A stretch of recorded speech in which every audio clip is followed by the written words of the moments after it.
Tim's News Explosion. Tim's News Explosion. Tim's News Explosion. Tim's News Explosion. Tim's News Explosion. Tim's News Explosion. Tim's News Explosion. Tim's News Explosion.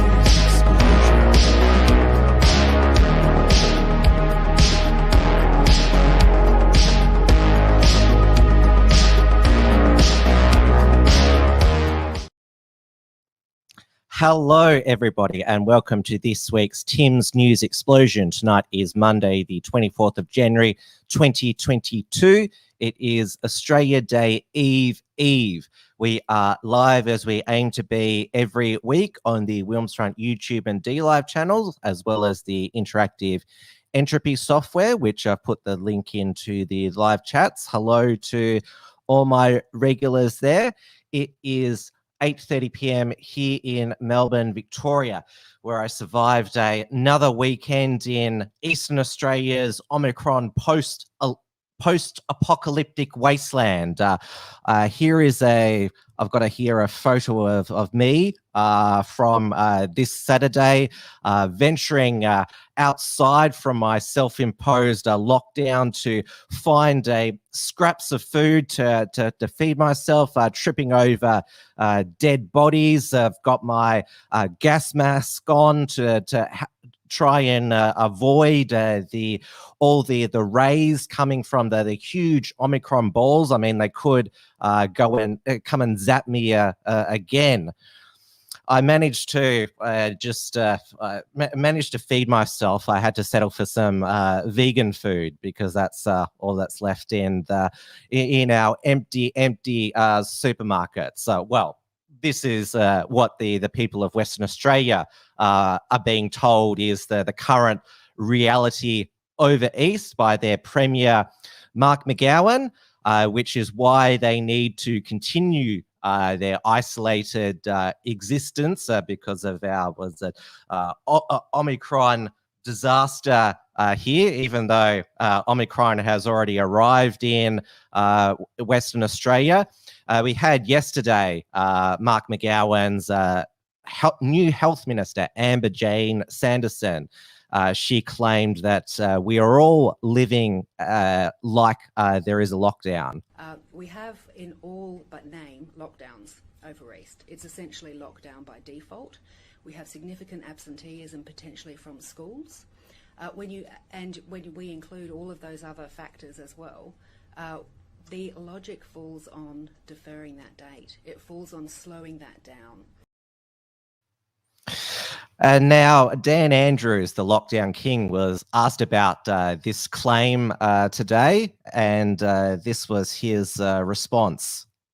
WA's Health Minister has defended their border decision by saying that eastern states are essentially in lockdown. Is that how you would describe our situation? No, but I'm not here to have an argument with the government of the West. I can get our ambassador to talk to theirs if you like.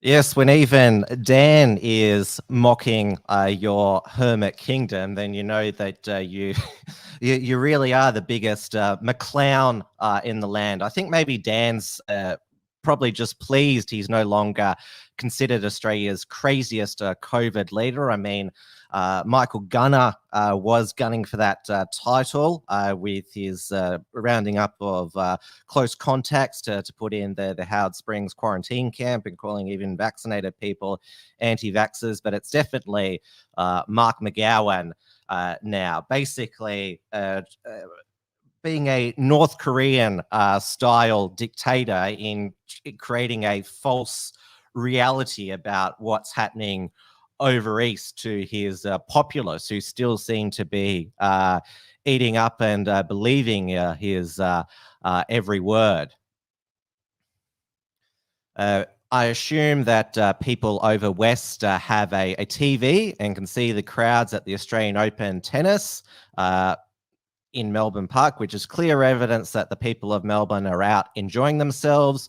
trust me, us in Melbourne know what a lockdown looks like. I mean, in a lockdown, Victoria Police shoot rubber bullets at freedom protesters and choke people for not wearing masks outside.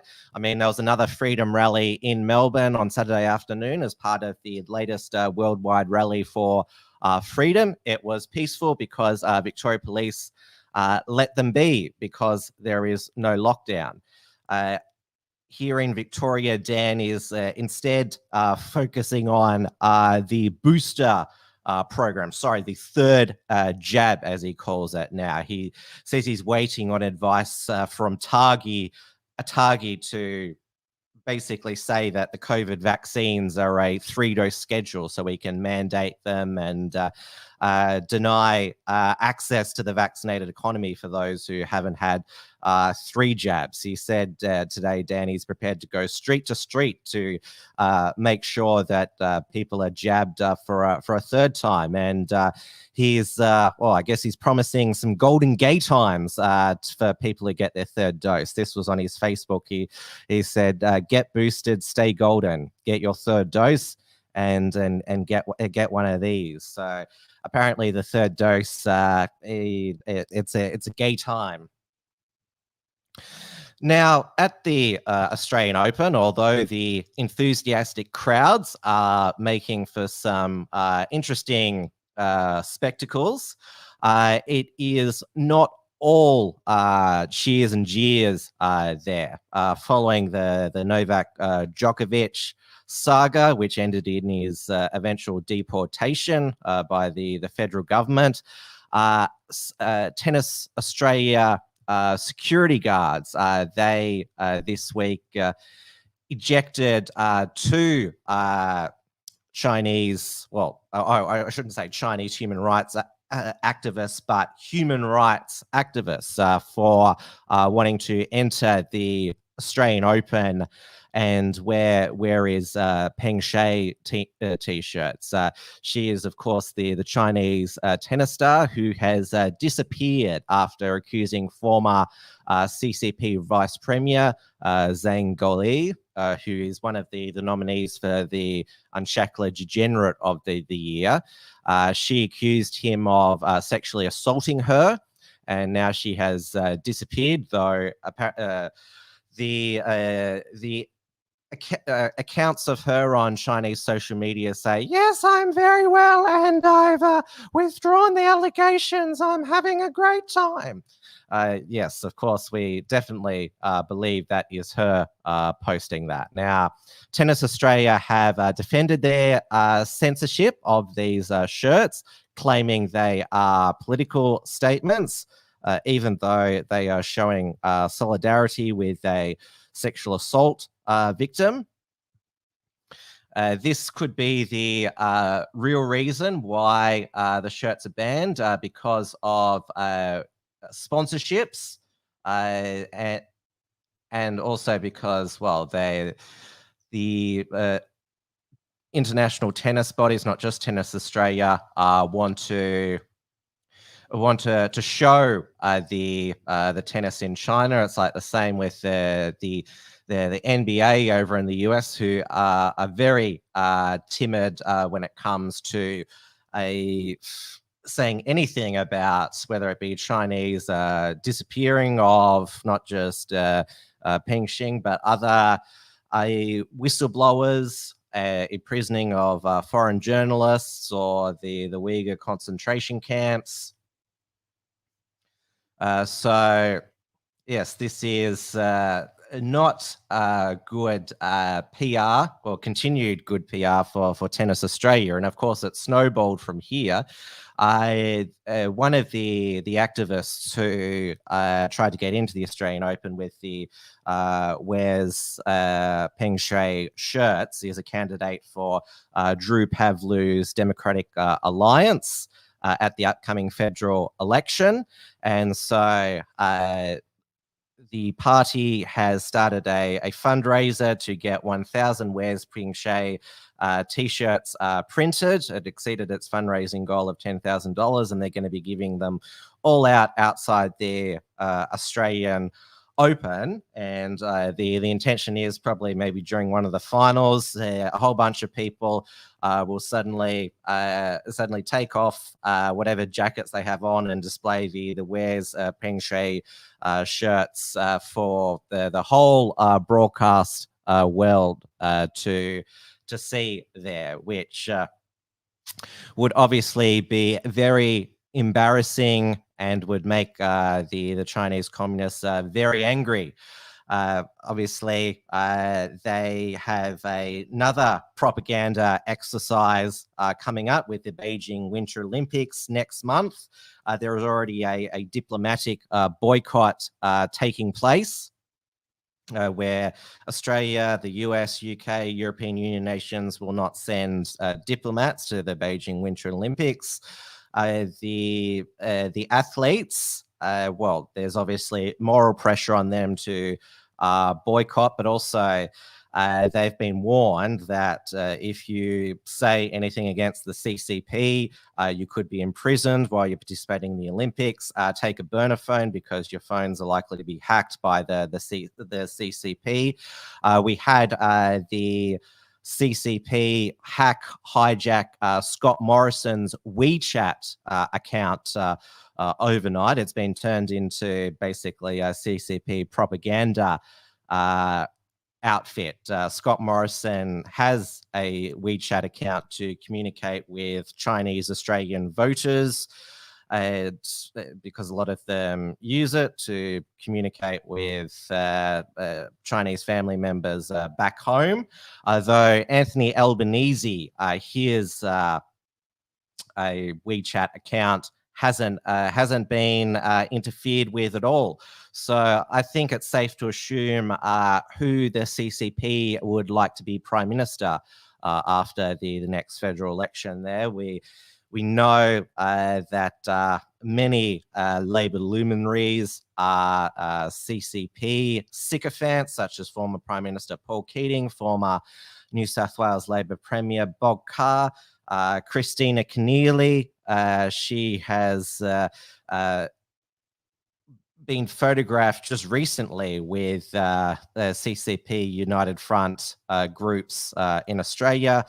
Penny Wong, Labor's foreign ministry spokesperson, has been critical of the Morrison government for standing up to China. And China, to try and well, make sure that we all remember there how the efforts that they went to in the 2008 summer Beijing Olympics to basically put on a propaganda spectacle.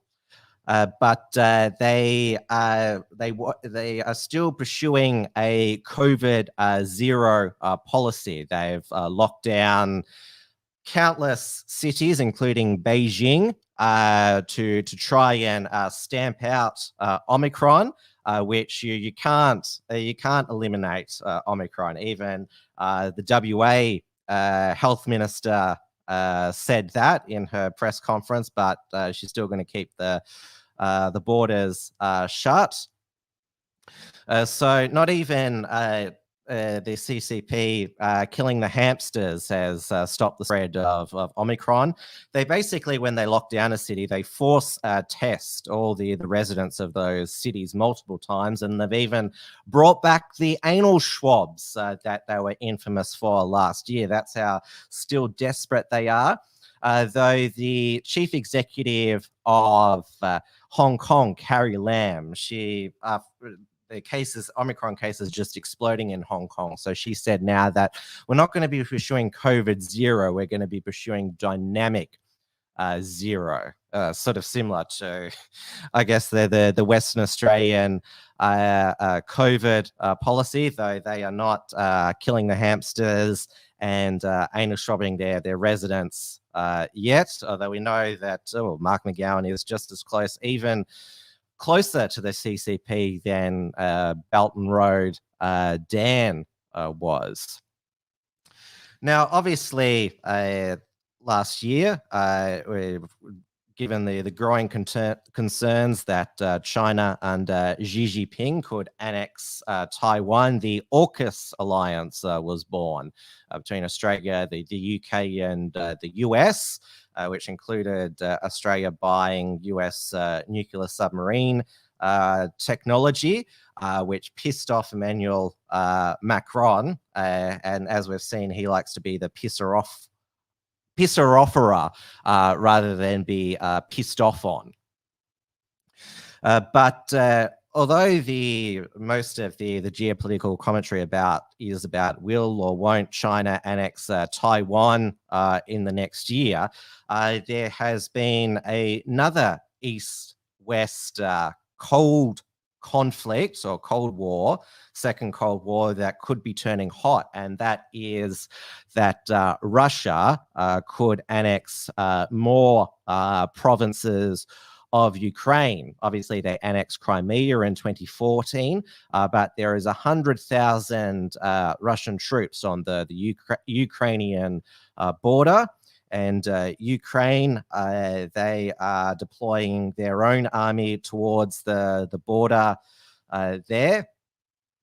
And we have seen strong words from Biden and NATO. They're not basically saying that they're going to be deploying Western troops to repeal a Russian annexation, invasion, incursion of Ukrainian territory, but basically saying we're going to slap on sanctions or, take some very serious measures here.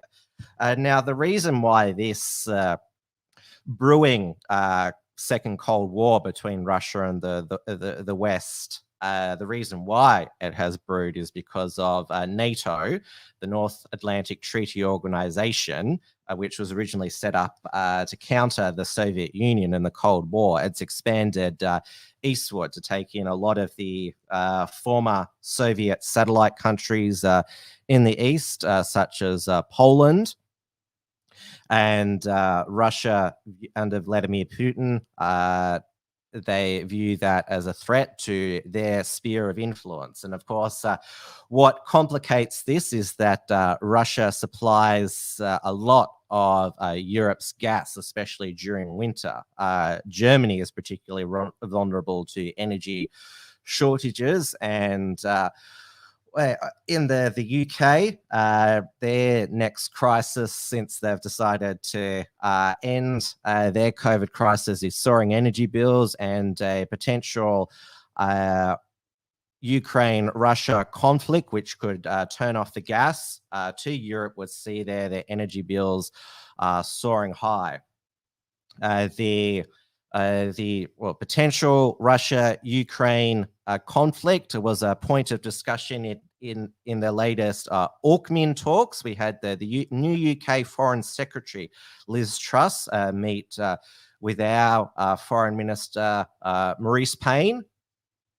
Liz Truss, as she made some, strong language about Russia and Ukraine, but this should be quite serious, be taken quite seriously. This potential for a hot war on the Eastern front. Well, there could be two wars on the Eastern Western fronts. Russia annexing some of Ukraine, and the West might do something there. There's more chance of Western troops being deployed if China were to annex Taiwan. So this could probably be the biggest global crisis of 2022, rather than continuing COVID variants. I know that they've already discovered a subvariant of Omicron, BA2, which is dominant in Denmark and is now dominant in India and the Philippines. It's kind of like how after Delta there was Delta Plus. This Omicron subvariant, it's called BA2, not BS2, I should say, or WTF2 there. So. But yes, obviously, bombs and other economic sanctions, disruption to the supply chain are much bigger threats to humankind than there's a Omicron balls or whatever variant comes next. I noticed Krisha in the chat here is talking about ScoMo is apparently a good participant in the World Economic Forum agenda, as in their introduction of him. Yes, a lot of people, while their mind might be on the issues that I outlined at the beginning of the program, the World Economic Forum is holding their virtual Davos summit.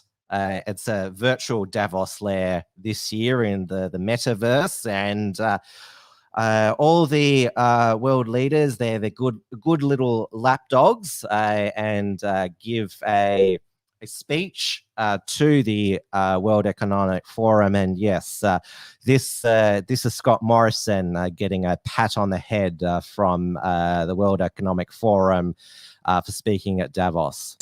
You know that the World Economic Forum also has had the privilege of working with your government on a number of cases, and is looking forward to continue engaging Australia on relevant multi-stakeholder initiatives on trade, investments, the digital transformation that I know you are very much focused on, and the fourth industrial revolution. We also look forward to strengthen our collaboration on topics like energy transition. I know it's important for you, climate change action, and also towards enhancing competitiveness. And I think we also have to build stronger resilience towards risks in the years to come. But of course, the keynote opening speaker of the Davos 2022 conference, personally introduced by Klaus Schwab, was of course Xi Jinping, president of China. This is the glowing introduction that Klaus Schwab gave Xi Jinping, proving that he is still the golden boy of this particular globalist forum. At this pivotal moment, I see several priorities for the global agenda. We must continue to fight against the global pandemic. We must revitalize the global economy and accelerate its transition to net zero. We must preserve biodiversity by deploying nature-based solutions, and we must narrow the gap between the rich and the poor to achieve more sustainable global development. With these goals in mind, it is my distinct honor and great privilege to introduce His Excellency Xi Jinping, President of the People's Republic of China, to open the Davos Agenda. They called it the Davos Agenda. So it's quite explicitly they're pushing a globalist agenda. And of course, I'm sure you've seen the various fact checks, or that the Great Reset is just a conspiracy theory, even though Klaus Schwab co-authored a book in 2020 called COVID-19 and the Great Reset. He authored a book called COVID-19 and the Great Reset. Though the globalists and the elites, not everything is going to plan, as one of their speakers decried that the ordinary people, they're not too fond of the elites now. At Davos a few years ago, the Edelman survey showed us that the good news is the elite across the world trust each other more and more. So we can come together and design and do beautiful things together. The bad news is that in every single country they were polling, the majority of people trusted that elite less. So we can lead, but... Oh, even though the elites are getting on, nobody else likes them. Larry Rudrood says, "Wow, you actually have it." Yeah, you gotta actually get into their actual literature to see what they're on about with the Great Reset, and of course the biggest threat to the globalist agenda is nationalism and patriotism, which is why every year there is repeated attacks on Australia Day. There was a poll that was published in one of the newspapers, can't remember which, claimed that a third of Australians now supported changing the date. So, of course, the Australia Day for the last decade has seen greater prominence given to the Invasion Day rallies. They have taken over CBDs, particularly the Melbourne CBD. Basically, Australian patriotism has been banned in the Melbourne CBD on Australia Day. You'll all remember that at the 2019 Australia Day in Melbourne, Ricky T, 2IC of Cook's Convicts, was almost lynched on the steps of Flinders Street Station for holding an Australian flag. Then last year, 2021, Neil Erickson, using the same Australian flag that Ricky T was almost lynched, clutching onto. No, sorry, it was 2020 Australia Day that Neil, he stood on the steps with the wrapped in Ricky T's flag, and he was moved on by Victoria Police, who they removed him by force because he would trigger the pending Invasion Day marchers, who traditionally, after the Australia Day parade has concluded, come up the path of the Australia Day parade. They go from Parliament House and then go through the Australia Day route. Then they have some more speeches near Federation Square. Dan Andrews, for the second year running, cancelled the Australia Day parade. Not due to COVID this year, but basically because, his government doesn't really like Australia Day. Each way elbow, he did say that, in an election year, that he did support Australia Day, so is determined not to make that an election issue. But the Invasion Day rally has also been cancelled. The Warriors of the Aboriginal Resistance, who organise the Melbourne Invasion Day March, they said it would be careless to hold an event at the height of a pandemic and a virus that has taken a hold of so many in our community. This is the first time since 2015 War hadn't organised this rally, and we want to be on the street fighting for our people, but this time isn't now. We suggest you attend the online Invasion Day dawn service in the link below, and keep the fires burning. So yes, the Invasion Day mob will be deserting the Melbourne CBD on Australia Day, which I guess means that patriots can reclaim the Melbourne CBD on Australia Day, which is this Wednesday. So Ricky T or Neil, now's the perfect time to reclaim the steps of Flinders Street Station wrapped in Australian flags, because yes, they're all intimidated by a mild cold flu type variant of the coronavirus, that they're all going to be raging at home. Who knew that that would be the thing that would basically see them flee the streets there. So yes, there are other, I think, what is it? They're called Invasion Day events taking place in other CBDs in capital cities around Australia. But yes, Melbourne can be reclaimed by the Patriot and Nationalists this year. That's it for Tim's News Explosion for this week. Also on Australia Day, senior editor Damien Ferry announces the winner of the Unshackled Awards. We have 10 categories with 10 nominees each. All 10 categories have been published now, so now is your last chance to vote.